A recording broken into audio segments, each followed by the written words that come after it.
Okay, so the idea of sound itself goes back 30,000 years. Caves were used by our ancestors, like drawings and stuff, but it was also used, like, they realized that echoes would occur, so it was not only for a space for eyes and ears. It became a space for eyes and ears because they realized that those were echoes, and then the caves with more drawings produced a louder echo, so that's why they think, because they liked that sound wave effect. Sound did not develop a lot during the 18,000s. We were still sharing and amplifying our voices by shouting in echoey, empty rooms. However, in the middle of the 19,000s, new technology came about, like the camera, which mimics the function of the eyes.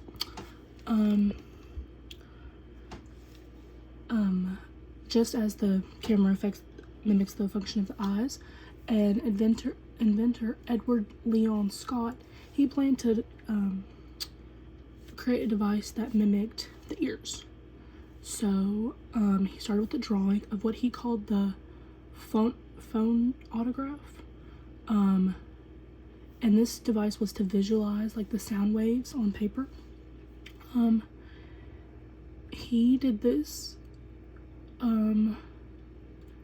You would vocalize into a funnel, and at the narrow end, and the sound vibrations triggered a needle that would write on paper the sound waves.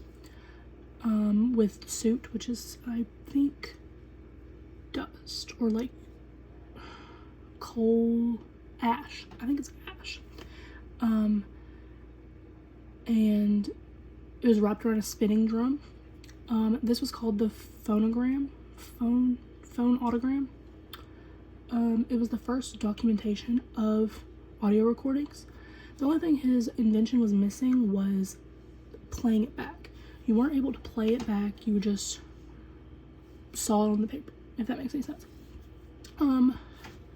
So then a man by the name of David Giovanni and his colleagues created history by using new software to translate the sound waves that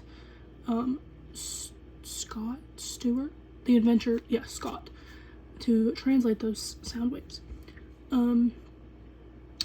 Although it never seemed of importance to anyone, it did trigger two major inventions. Thomas Edison patented, which I believe that means, like, he paid money to, like, make it his own. I'm not too sure about that. And now we capture the human voice. Now we could capture and play back human voice. Another man experimenting with Scott's phonautograph discovered that the process of recording sound can be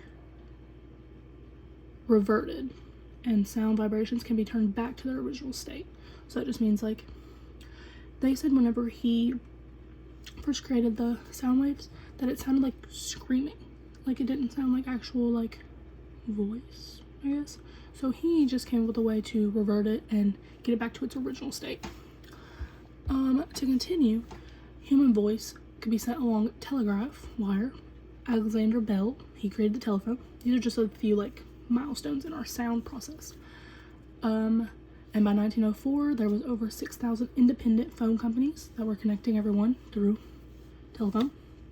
The telephone switchboards created a revolution in job opportunities for women, and emergency services could respond much faster with the telephone because they weren't having to wait to be told, it's just like, hey. Now moving on to radio. Lee DeForest, he dreamt of transmitting and receiving human voice invisibly using electromagnetic radio waves.